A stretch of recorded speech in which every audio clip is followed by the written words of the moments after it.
ಓಂ ನಮಃ ಶಿವಾಯ. ಸ್ವಾಮಿ ಕೊರಗಜ್ಜ. ನನ್ನೆಲ್ಲ ಪ್ರೀತಿ ವೀಕ್ಷಕರಿಗೆ ಶಿವಾಯಂ ಕನ್ನಡ ಆಧ್ಯಾತ್ಮಿಕ ಚಾನೆಲ್ಗೆ ಸ್ವಾಗತ. ಮನೆಯಲ್ಲಿ ಈ ಘಟನೆ ಅಥವಾ ಈ ಚಿಹ್ನೆಗಳು ಕಾಣಿಸ್ಕೊಂಡ್ರೆ ಅಶುಭ ಎನ್ನುತ್ತೆ ಶಕುನ ಶಾಸ್ತ್ರ. ಏನು ಅನ್ನೋದನ್ನು ಹೇಳ್ತಾನೆ. ಇದಕ್ಕಿಂತ ಮುಂಚೆ ನನ್ನ ಚಾನಲನ್ನು ನೋಡೋದು ಮಾತ್ರಲ್ಲ, ದಯವಿಟ್ಟು ಸಬ್ಸ್ಕ್ರೈಬ್ ಮಾಡೋದನ್ನು ಮರ್ತಿದ್ದೆ. ಸಬ್ಸ್ಕ್ರೈಬ್ ಮಾಡಿ, ಲೈಕ್ ಮಾಡಿ, ಶೇರ್ ಮಾಡಿ, ಆದಷ್ಟು ಮಾಡಿ ಲೈಕ್, ಶೇರ್. ಮತ್ತು ನಿಮ್ಮ ಏನೇ ವೈಯಕ್ತಿಕ ಸಮಸ್ಯೆ ಇದ್ದರೂ ಮುಕ್ತವಾಗಿ ನನಗೆ ಕಮೆಂಟ್ ಬಾಕ್ಸಲ್ಲಿ ಡೀಟೇಲ್ ಆಗಿ ರಾಶಿ ನಕ್ಷತ್ರದೊಂದಿಗೆ ತಿಳಿಸಿ. ಒಂದು ವೇಳೆ ರಾಶಿ ನಕ್ಷತ್ರ ಗೊತ್ತಿಲ್ಲ ಅಂದರೆ ಪರವಾಗಿಲ್ಲ, ಡೇಟ್ ಆಫ್ ಬರ್ತನ್ನು ನಮೂದಿಸಿ ರಾಶಿ ನಕ್ಷತ್ರವನ್ನು ನೋಡಿ ಸೂಕ್ತ ಸುಲಭ ಪರಿಹಾರವನ್ನು ನಾನು ಅಲ್ಲೇ ಸೂಚಿಸ್ತೇನೆ. ನಾನು ನಿಮ್ಮ ಜೊತೆ ಯಾವತ್ತೂ ಇರ್ತೇನೆ. ಸಬ್ಸ್ಕ್ರೈಬ್ ಅಂತ ಒತ್ತುವಾಗ ಸೈಡಲ್ಲಿ ಬೆಲ್ ಐಕಾನ್ ಇರುತ್ತಲ್ಲ, ಅದನ್ನು ಪ್ರೆಸ್ ಮಾಡಿದ ಆಲ್ ಅಂತ ಬರುತ್ತೆ, ಅದನ್ನು ಪ್ರೆಸ್ ಮಾಡೋದನ್ನು ಮರಿಬೇಡಿ. ಆಗ ನನ್ನೆಲ್ಲ ವಿಡಿಯೋ ನೋಟಿಫಿಕೇಷನ್ಗೆ ಪಟ್ಟ ಅಂತ ಸಿಗುತ್ತೆ. ಹಾಗೆಯೇ ನಾನು ನಿಮ್ಮ ಜೊತೆ ಇರುವುದರ ಜೊತೆಗೆ ನಾನು ನಂಬಿರುವ ಶಿವದೇವರು ಹಾಗೂ ಕೊರಗಜ್ಜ ದೈವದ ಆಶೀರ್ವಾದ ಕೂಡ ನನ್ನ ಪ್ರೀತಿ ವೀಕ್ಷಕರ ಮೇಲೆ ಇರುತ್ತೆ ಅಂತ ಹೇಳ್ತಾ, ನಮ್ಮ ಸುತ್ತಮುತ್ತಲೂ ನಡೆಯುವ ಅನೇಕ ಘಟನೆಗಳು ನಮ್ಮ ಭವಿಷ್ಯದ ಬಗ್ಗೆ ಸೂಚನೆಯನ್ನು ನೀಡುತ್ತೆ. ಆದರೆ ನಾವು ಇವುಗಳನ್ನು ಅಲ್ಲಗಳೆಯುತ್ತೇವೆ. ನಮ್ಮ ಮನೆಯಲ್ಲಿ ಯಾವ ಘಟನೆಗಳು ನಡೆದರೆ ಅದು ಶುಭ, ಅಥವಾ ಘಟನೆಗಳು ನಡೆದರೆ ಯಾವ ಘಟನೆ ನಡೆದರೆ ಅಶುಭ. ಶಕುನ ಶಾಸ್ತ್ರ ಮತ್ತು ಜ್ಯೋತಿಷ ನಂಬಿಕೆಯ ಪ್ರಕಾರ ಪ್ರತಿನಿತ್ಯ ನಾವು ನಮ್ಮ ಸುತ್ತಮುತ್ತಲು ಅನೇಕ ರೀತಿಯ ಶುಭ ಅಶುಭ ಚಿಹ್ನೆಗಳನ್ನು ನೋಡುವಂಥದ್ದು.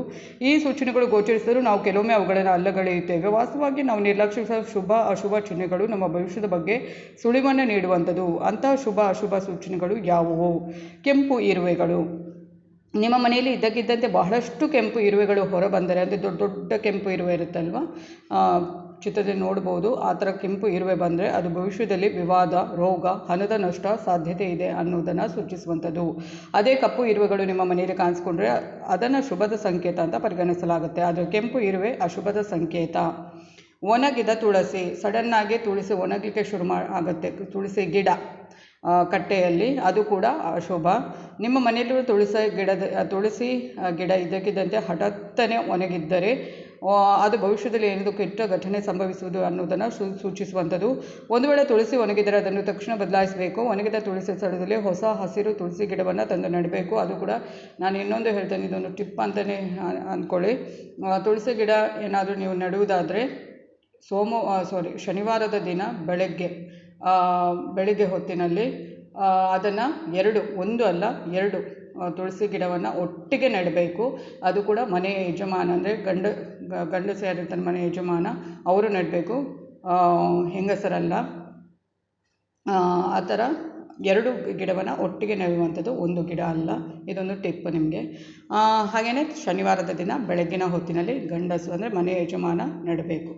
ಹಾಗೆಯೇ ನೆಕ್ಸ್ಟ್ ನೋಡೋದಾದರೆ ಗೂಬೆಯ ಕೂಗು. ಜನಪ್ರಿಯ ನಂಬಿಕೆ ಪ್ರಕಾರ ಗೂಬೆಯ ಕೂಗು ಕೆಲವು ಗಂಭೀರ ತೊಂದರೆಗಳ ಬಗ್ಗೆ ಮಾಹಿತಿಯನ್ನು ನೀಡುತ್ತೆ. ನಿಮ್ಮ ಮನೆಯ ಮುಂದೆ ಮರ, ತಂತಿಯ ಮೇಲೆ ಕುಳಿತಿರುವ ಗೂಬೆ ನಿಮ್ಮ ಮನೆಯನ್ನು ನೋಡುತ್ತಾ ಅಳುತ್ತಿದ್ದರೆ ಅದು ನಿಮ್ಮ ಮನೆಯಲ್ಲಿ ಯಾರಾದರೂ ಮುಂದೆ ಸಾಯಬಹುದು ಅನ್ನೋದನ್ನು ಸೂಚಿಸ್ತದಂತೆ. ಹೌದು, ಖಂಡಿತ ಇದೆಲ್ಲ ಅಲ್ಲಗಳೆಯುವಂತೆಲ್ಲ ವೀಕ್ಷಕರೇ.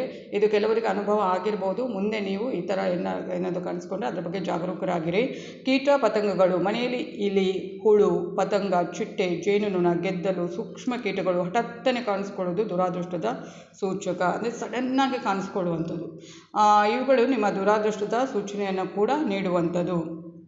ಅಂದರೆ ಕೆಲವರು ಕೇಳ್ಬೋದು, ಇದೆಲ್ಲ ಆಗುವಂಥದ್ದು, ಹೋಗುವಂಥದ್ದು, ಆ ಥರ ಕಾಣಿಸ್ಕೊಂಡಿದೆ, ಈ ಥರ ಹಠಾತ್ತನೆ ಕಾಣಿಸ್ಕೊಳ್ಳೋದು, ಸಡನ್ನಾಗಿ ಕಾಣಿಸ್ಕೊಳ್ಳುವಂಥದ್ದು. ಮತ್ತು ಇದೆಲ್ಲ ನಾನು ಏನು ಹೇಳಿದ್ದೇನೆ ಅದೆಲ್ಲ ಒಂದು ಸಡನ್ನಾಗಿ ನೀವು ನಿಮ್ಮ ಮನೆಯಲ್ಲಿ ಆ ಥರ ಕಾಣಿಸ್ಕೊಂಡ್ರೆ ಅದ್ರ ಬಗ್ಗೆ ಸ್ವಲ್ಪ ಎಚ್ಚರಿಕೆಯಿಂದಿರಿ. ಅದನ್ನು ಅಲ್ಲಗಳೆಯೋಕ್ಕೆ ಅಥವಾ ಹೌದಾ ಇದೆಲ್ಲ ಆಗುವಂಥದ್ದು ಅಂತ ನೀವು ಇದು ಮಾಡಬೇಡ. ಅದ್ರ ಬಗ್ಗೆ ನಿರ್ಲಕ್ಷ್ಯ ಬೇಡ.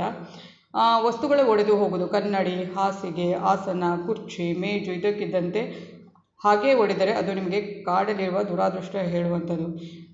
ಸಡನ್ನಾಗಿ ಒಡೆಯುವಂಥದ್ದು ಗೊತ್ತಿರ್ಬೋದು ನಿಮಗೆ. ಕೆಲವೊಂದು ಏನೂ ಮುಟ್ಟಿರೋದಿಲ್ಲ, ಏನೂ ಇಲ್ಲ, ಸಡನ್ನಾಗಿ ಬಿದ್ದು ಹೋಗುವಂಥದ್ದು ಅಥವಾ ಹೊಡೆದು ಹೋಗುವಂಥದ್ದು, ಅದೆಲ್ಲ ಅಷ್ಟು ಒಳ್ಳೆಯದಲ್ಲ. ಇವುಗಳ ಬಗ್ಗೆ ನೀವು ಸಾಕಷ್ಟು ಜಾಗ್ರತೆಯನ್ನು ವಹಿಸಿದರೆ ಒಳ್ಳೆಯದು.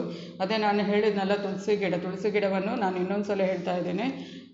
ತುಳಸಿ ಗಿಡ ಏನಾದರೂ ಕಟ್ಟೆಯಲ್ಲಿ ಒಣಗಿ ಹೋದರೆ ಅದನ್ನು ತೆಗೆದು ಎರಡು ತುಳಸಿ ಗಿಡ, ಚಿಕ್ಕ ಚಿಕ್ಕ ತುಳಸಿ ಗಿಡ ಇರುತ್ತಲ್ವ, ಅದನ್ನು ಎರಡು ತುಳಸಿ ಗಿಡವನ್ನು ಒಟ್ಟಿಗೆ ನೆಡಬೇಕು ಬೆಳಗ್ಗಿನ ಹೊತ್ತಿನಲ್ಲಿ ಶನಿವಾರದ ದಿನ. ಹಾಗೆ ಮನೆಯ ಯಜಮಾನ, ಅಂದರೆ ಗಂಡಸರು, ಅಂದರೆ ಹೆಂಗಸರು ಅದನ್ನು ನೆಡಲಿಕ್ಕೆ ಹೋಗಬಾರ್ದು, ಗಂಡಸರು ಅದನ್ನು ನೆಡಬೇಕು.